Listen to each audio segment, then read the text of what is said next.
Um, it's wonderful to welcome Dr. Wally Bartfay, aka the Rockin' Prof, on this Good podcast. morning. He is a retired professor of health sciences. He used to teach at Ontario Tech University in Oshawa, Ontario, and now he's a country rock musician, hence That Rockin' Prof. that is correct. Yeah. Yeah, Wally, welcome to the show. How are you? Hey, thank you very much. I'm doing great. I was just on this morning doing a little bit of on the lake there, some stand up paddleboarding on Lake Ontario. It's beautiful weather here. We're pushing 30 degrees Celsius, so just enjoying the summer while we can. Yeah. Of course. I used to study at Trent University. I mostly take took classes at the Peterborough location, but I know that Oshawa has a campus too. Yeah, well, Trent is a beautiful university with the bridge and the water and the rowing team. Up in Peterborough, I'm in Oshawa, so we have both the community college, Durham College, and also Ontario Tech University. I came to the university in 2005, and I retired last 2024 in August of 2024. But yeah, it's a growing city, and the whole entire Ontario and so forth.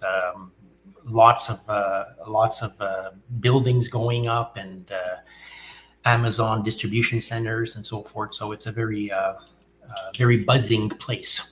Mhm. Yeah, Yeah, well, I love to visit sometime. yeah. Okay. So, you told me before we record this show that Bartfay is a Hungarian surname.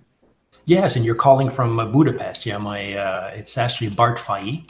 Ah, It's actually the city of Bartfa, which is in present day Slovakia. It's called Bardejov now, but mhm. it's traced back to the 12th century. I've actually visited it about 10 years ago or so, and it was a fortified walled city, and I guess my great ancestors were into the salt trade. Fa means wood, obviously, Bardfa. So there was lots of lumber and so forth, which was critical for construction and also for shipbuilding. But they made their money. There's a hot spring there as well, some with some medicinal purposes. But it was salt because salt was used to preserve meat, Mhm. of course, before refrigeration. So salt was critical. So that was a real area, a sort of a hub for mining salt and so forth, and just distribution. Yeah, my parents came over in '57 here to and first to Ontario and then and moved to later to Quebec after the Hungarian Revolution. So there's a little bit of connection there with Hungary. Yeah, where Mhm. you're calling from. Yeah. Certainly. Yeah. Have you had a chance to visit Hungary ever since? I've been to about 33 countries. I haven't visited Hungary, but it's on my to-do list for sure. Yes. Okay. Yeah. Yeah. My mother is from Budapest, incidentally. Yeah. So, I yeah. see. Yeah. Yeah. Let me know when you're coming by. I'll be living here for the next few years. Okay. Wonderful. Yeah. We'll get a tour with you going. So, why did you re decide to retire from your professorship? Yeah. Well, I was in academia for about 35 years. I've taught at not only here at Ontario Tech University, but I've taught at Queen's University in Kingston and at Windsor, University of Windsor. I held various administrative positions over the years, director of research, director of graduate studies, undergraduate studies. I was associate dean for the undergraduate program here at Ontario Tech for many years. Did some great research, uh, some research related not only to dementia and different forms of chronic disease, but also how music and music therapy can benefit some patients. I can talk more about that in a moment. But 2024 was a good time for me. I've I've done everything I wanted to accomplish in my years, and I wanted to spend some time retiring. I still do research related to music and the benefits of music as medicine. And I really got interested in writing music during COVID, because I rediscovered music during COVID. With the lockdown, there was a lot of classes and so forth that had to be canceled and held online. We couldn't do physical lectures and so forth. So it was a challenge, for certain programs like the medical science program here, where they do a lot of labs and so forth. So we had to limit lab, time for students, and it was quite challenging. But a lot of it was spent not in the university or in the lab at that time. It was at home.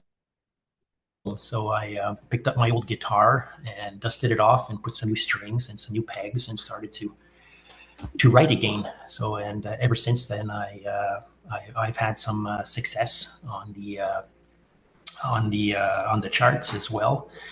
My latest song, Wrote This Song to Say Goodbye Girl, for example, this week is #1 on the World Indie Music Chart List Top 100.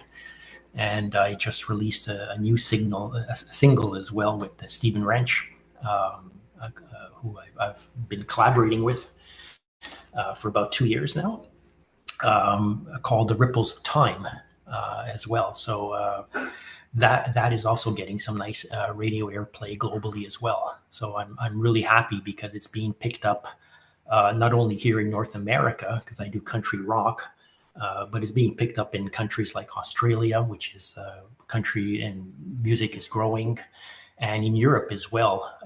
That song, which I just mentioned, was #4, for example, on the Euro Indie Network chart lists.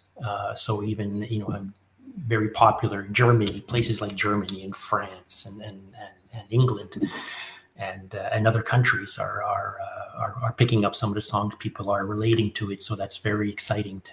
Very exciting as a songwriter, as an artist as well, to see people are enjoying my music and getting that radio airplay that I am getting. Yeah. Okay, yeah, that's wonderful to hear. Right, so tell me more about your research into music as therapy. Yeah. Well, that I started to play music, I guess, publicly around 8 or 9 years old. I used to put on Christmas concerts in my local community. I was raised in a small community near Montreal called Chatigui. It was next to a First Nations reserve.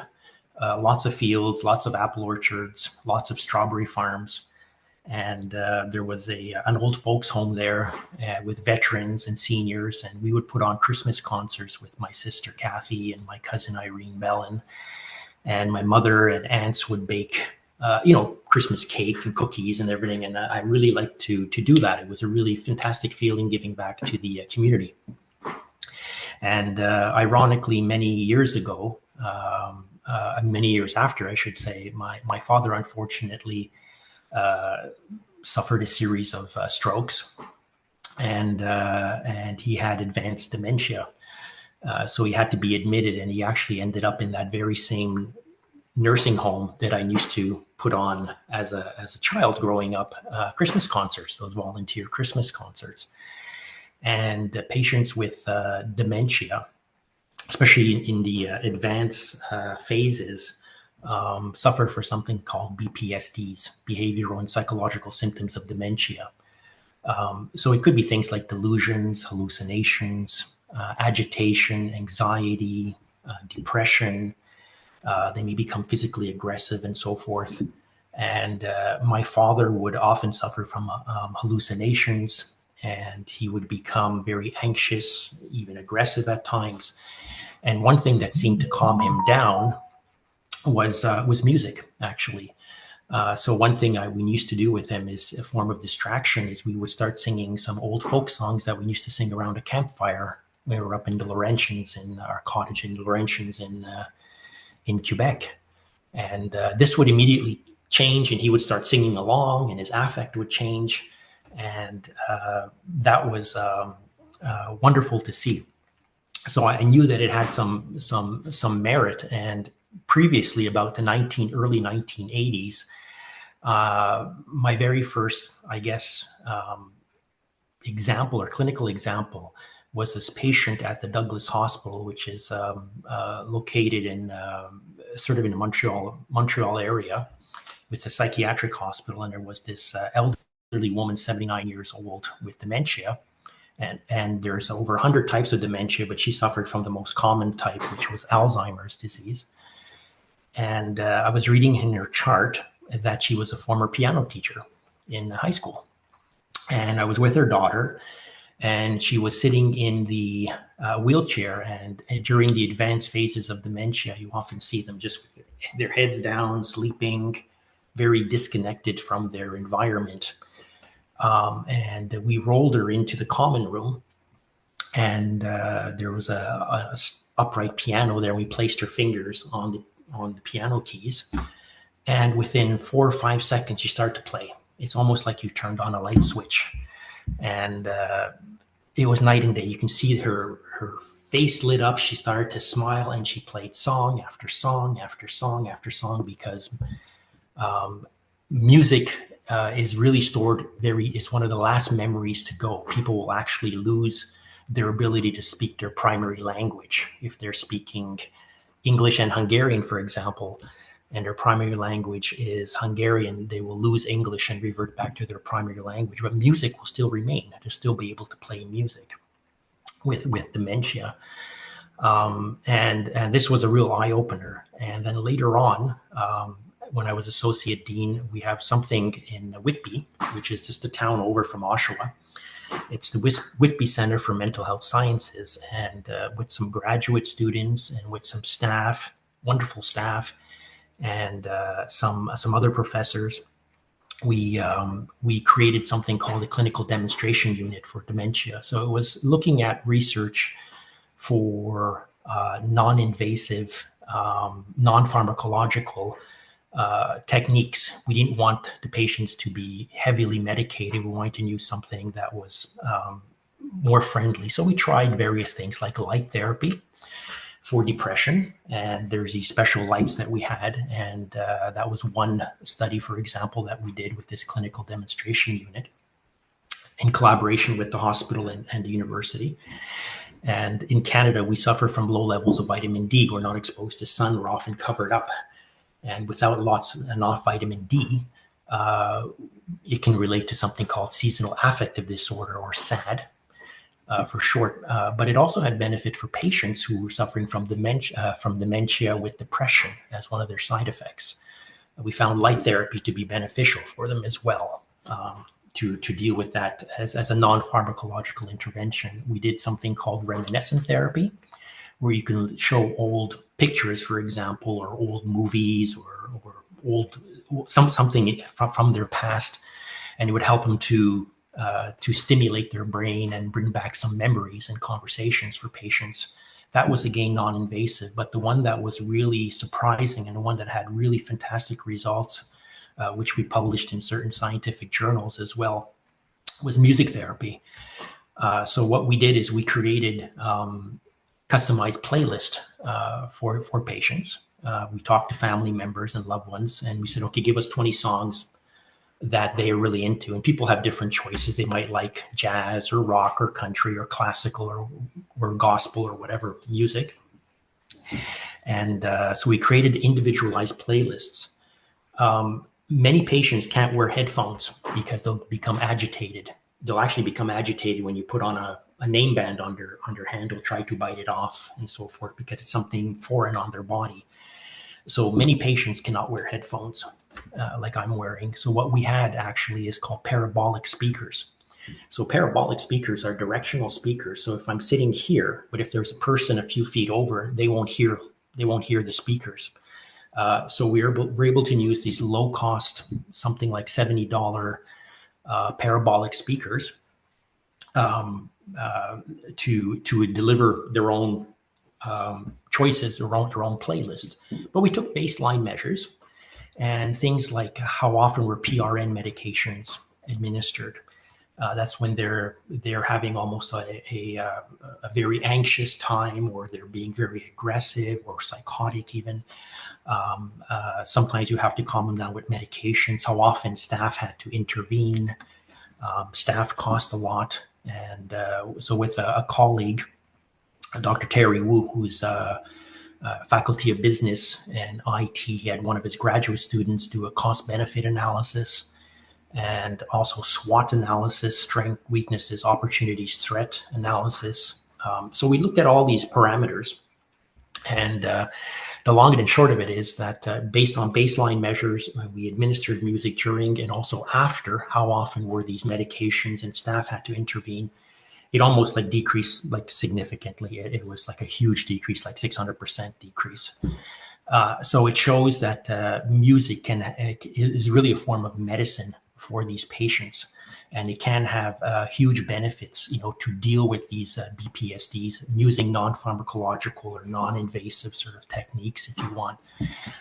So that was a real eye opener. There are other forms of sound that can be used in therapy. White noise, for example, if you go into Walmart here in Canada or North America, they have baby monitors and for helping, not monitors, but baby white noise machines, I should say. And this white noise will calm down babies. So it has certain frequencies. There's also brown noise, sort of like waves crashing on the ocean. It's a has a lower frequency. Helps people with sleep, deal with anxiety. Pink noise, ADHD. And of course, gray noise is very customized noise. We can customize the frequencies, but gray noise has been shown to help people with tinnitus, for example, which is a fancy way of saying ringing in the ears, this constant ringing. So you could use noise therapy for these various applications. There's also something called binaural beat therapy. So what is a binaural beat? So basically, if you have, let's say, a set of headphones, on one side I have 310 and on the other side I have 300.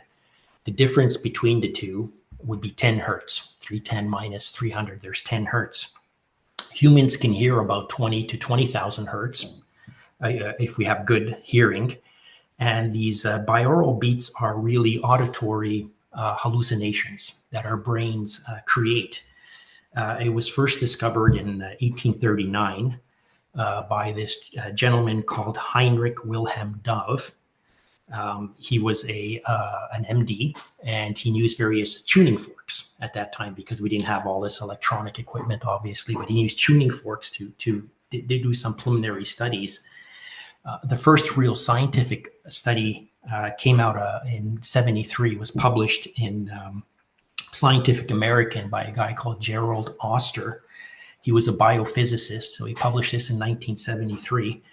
And the article was called Auditory Beats in the Brain. So he used it, he said it was a potential research tool, and it had various applications for treating things like Parkinson's disease, for example.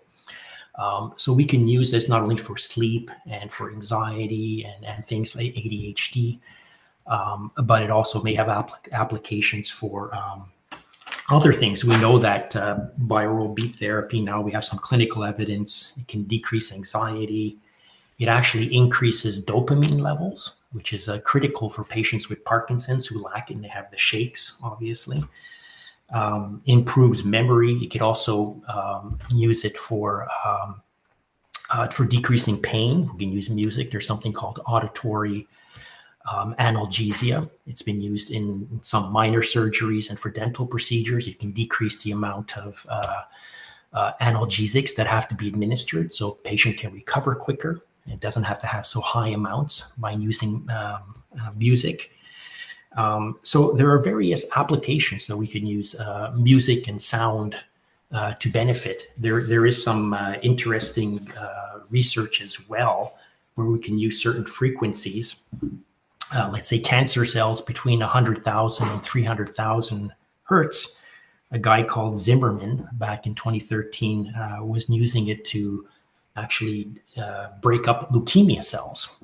So there are many, many clinical applications of sound, of music, it's really in its infancy, that we're just starting to really discover. But us as humans, we have been, playing music for many, many, many years in Slovakia, which is just a couple of stone throws away from Hungary. There is a cave called the Witch's Cave, and they discovered this long bone from a bear, a femur, a long bone of your leg bone, and it's about 40 to 60,000 years old. But this bone had all these holes drilled in it on purpose. That was actually the first musical instrument that archaeologists have found. It was an actual flute, right? Your very first flute that we discovered. We've the ancient Greeks, their god Apollo was the god of medicine, and was also the god of music. And if we look at in Asian cultures, in Chinese character for music and for happiness are identical. If you look at the Chinese character, they're identical. And if the character for medicine has the additional line on top with the two vertical lines on top, which means medicine. So this character is over 2,000 years old, and there was always that association between music and medicine, and for healing and for decreasing anxiety and so forth. It has a very long history, but we're only starting now to kind of rediscover empirically, scientifically, what are the benefits of music and sounds and frequencies. So that interests me, and I'm still very active in researching the history of medicine, for example, and music. Yeah. Yeah, well, that's incredible. We can certainly talk more about this, but I intend to discuss more of your work as a musician. So perhaps you can tell me how all of this research of yours cross over into your territory of musicianship. Yeah. Well, I started to. I've written probably 80 to 100 songs. Some of it's partially recorded or parts of it. And I said during COVID with the lockdown, I started to rediscover music. And I came across this gentleman called on the internet through Facebook, ironically, Stephen Wrench. Stephen Wrench is a 6-time Grammy Award winner. He's produced multiple platinum and gold albums. He's worked with bands like ABBA, Leonard Skinner, and Toto, and you name a whole bunch of them. He has a very long history. But we connected on Facebook, and I sent him a couple of my songs, and he said, because I was recording at home, it wasn't professional recording. He says, "You need to get these into a studio, and why don't we try to do some collaboration here?" He was very interested, and so for about 2 years now, we've been putting out some collaborations. Some he had some wonderful instrumentals. I maybe had some ideas. We wrote some lyrics together. But in 2024, we had 3 number 1 hits in 2024 on the Euro Indie or World Indie music chart lists. And now we just had another one, as I mentioned, wrote this song to say Goodbye Girl, another number 1 hit. So it's wonderful to work with him. He has a very unique ear. He can hear things, and working with people like Wayne Killis, who did the mixing. He's a wonderful drummer. He's worked with several bands and gold and platinum artists himself. Robin Robbins, who's was with the Silver Bullet Band, Bob Seger's. He did the mastering. We had anyways, it was a wonderful opportunity to work with him. So we've been putting out some songs and some music videos as well now. And it's been wonderful as an indie artist. There was one Cherry Hill Gal, for example, that was also very well received. Where we had the late Tom Petty, who played guitar on that. So he played the guitar for that on the instrumental. So he had this old recording sitting in a studio, and we wanted to do something with that recording. And I said, I think I have some lyrics for that, Cherry Hill Gal, and wonderful. So that turned into a wonderful collaboration as well. So it's been very very exciting to work with them. And You're My Beautiful, which is another song that went #1 that I wrote for my wife Emma. There was a Molly Cherry Holmes also. She's a multiple Grammy award nominee as well. So through the connections with Stephen, I've been able to connect with these other wonderful people, and start to produce I believe some music that people are really connecting with, not just here in North America, but globally. So that's very exciting, and as an indie artist, yeah. Yeah, certainly. So, why did you pick country rock as a genre? Well, I like both, because when I was growing up, I listened to both. It's you see around the campfire when I was growing up, you would listen to John Denver, for example. When we're driving up to the cottage, the radio was always on in the car with my dad, and around the campfire we would sing. Take my guitar up and we would sing around the campfire various country songs. And My mother was a big Tina Turner fan. She loved Tina Turner, the Queen of Rock. She's was a powerful performer. And watching her on TV and Rolling Stones, Mick Jagger and so forth, growing up, Fleetwood Mac. These were some of my early influences. Well, so there's a cross between country and rock as well. So I guess I'm kind of like an Eric Church, maybe a Luke Combs type of genre, if you want. So I know Eric Church also puts himself down sort of country rock. It's as well. Yeah. I see. So, to what extent are, say, your colleagues and students from the academic world aware of your music right now? Yeah. Some students are. The name Rock and Prof. There's a little bit of a story behind that. So about 15 years ago or something, I was teaching various courses, public health and epidemiology and research methods and so forth, and they tended to be very large classes. And when I would go into a first year class, it was quite intimidating going from the high school to a university, sitting in a large lecture hall, 150 seats, in the lecture hall. First time for many students away from home. And how do you break the ice? You expect a professor to walk in wearing a suit and a tie, and I wanted to bridge the gap between myself and the students. So I would walk in with jeans, cowboy boots, wearing my Stetson hat, and bringing a guitar case, and then people would be looking, what am I doing? And then I would take out my guitar case and I would play a song. And let's say the lecture was on neurological disorders. It happened to be, let's say, Alzheimer's disease and various forms of dementia was the topic.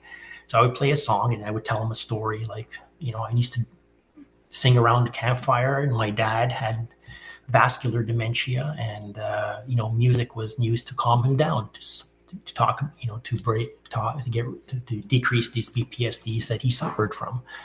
And students would immediately, once you start playing and singing, they would immediately connect.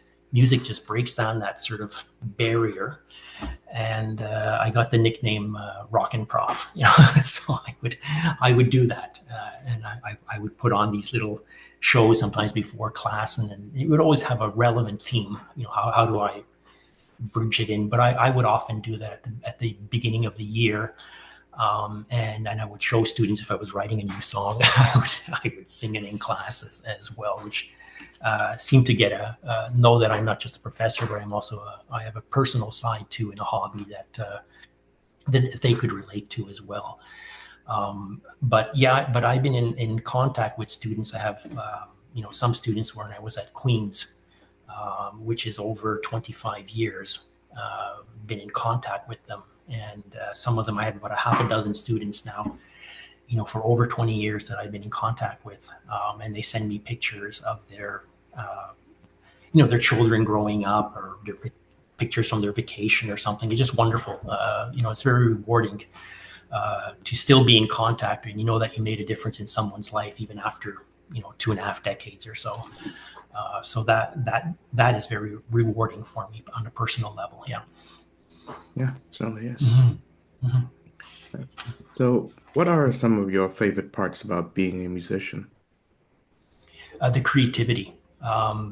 You can tell stories in music, and that's what's special about, I think, country music, and why people are coming back to that genre now, not just in North America, in the States and Canada, but around the world. They're starting to connect with it because they tell stories about people's lives, what they have gone through. And there is, country is still relatively clean. There is no derogatory words used. There is no, lowering of female, making them sound like, putting females down and so forth. No cursing. You're telling stories that people can relate to, be it, a breakup, like you wrote the song to say goodbye, girl. Having a good time in the summer with someone special. Like I wrote, Summer of '85, which was a song many, many years ago that brings back, that people can relate to. So it really is that level, that creativity that I really enjoy, and especially when you're working with someone like Stephen Wrench, with the creative mind, and that other angle comes in.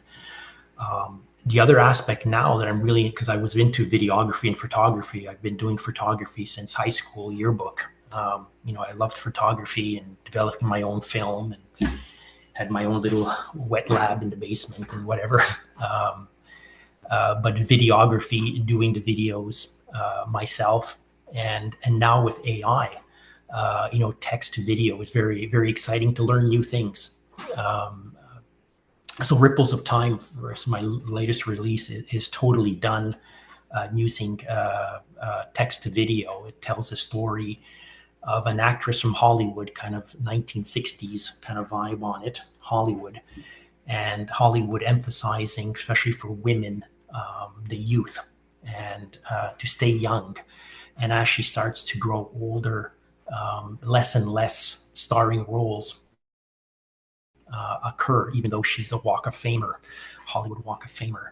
And she becomes more and more reliant on alcohol, red wine, over time, and eventually decides to end it all, unfortunately, which is a very sad case, and a case that happens to many women and also men in Hollywood. Robin Williams, for example, who suffered from depression, famous actor. But the pressure of Hollywood, and so it exposes that in that song, and it tells a wonderful story that I think people are really relating to based on the feedback. It was just released about a week ago, that song, and the feedback that I'm getting, that people are really relating to that story. So music gives you an opportunity to tell stories, and that people can connect to in their everyday lives. Yeah. So that to me is the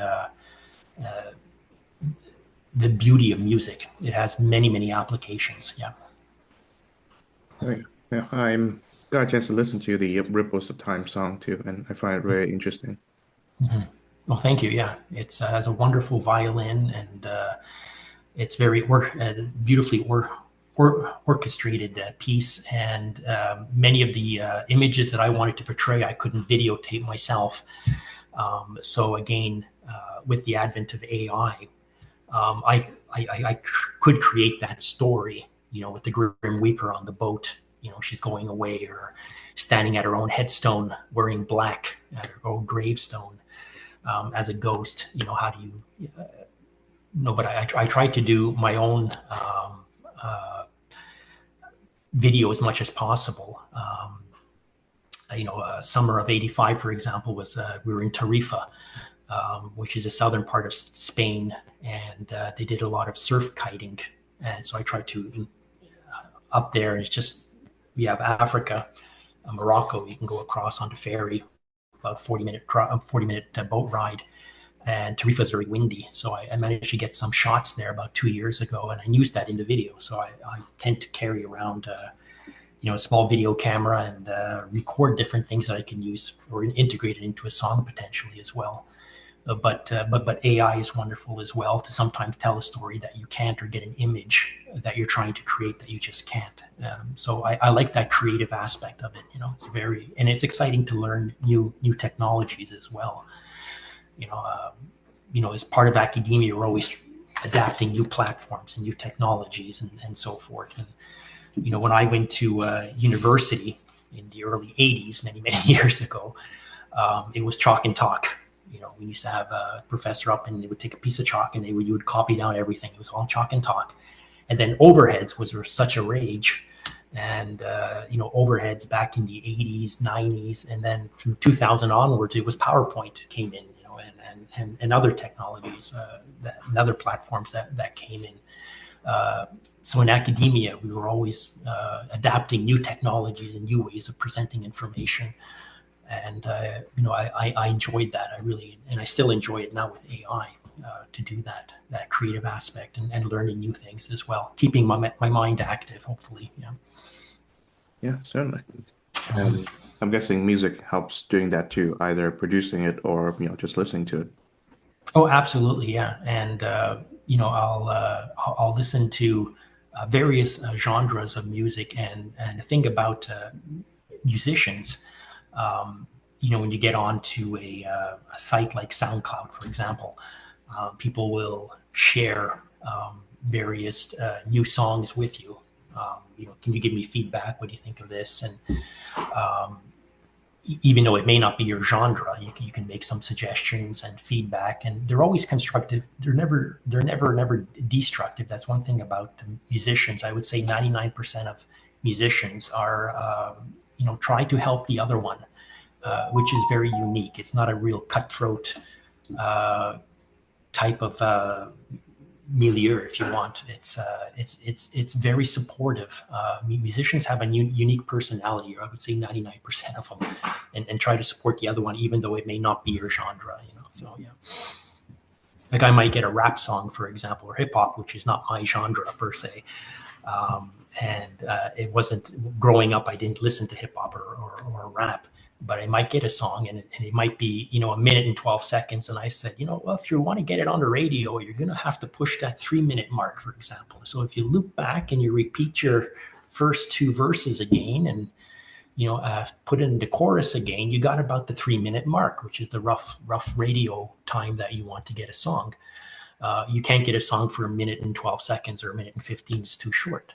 So you may give feedback like that, which people really find helpful, where there may be turn down your gain when you're recording, because the gain is giving us a little bit of distortion there, excessive amount of distortion when you're mixing it. So turn down your gain on your volume, or something, or a little bit more compression or something like that. You may want to say, I'm not a sound engineer, but I've learned over the years, what I think sounds good. So people appreciate that feedback as well. Yeah. Yeah, that's great. Okay. So I'd like to conclude with this question, which is, what does music mean to you? It's really is my soul. It's my spirit. Without music, I don't think I would be the same person I am today. It really is my soul. It encompasses everything I am on so many levels. My clinical background, education that I did, my personality, my life story, my ability to communicate with others on using different dimensions. music is it really is my soul. Yeah. Yeah. I think that's a wonderful answer to end on. Thank Mhm. you very much, Mhm. Dr. Wally Mhm. Bartfay, aka Mhm. the Rockin' Prof, for joining the show. All right. Thank you for having me as your guest. I appreciate it.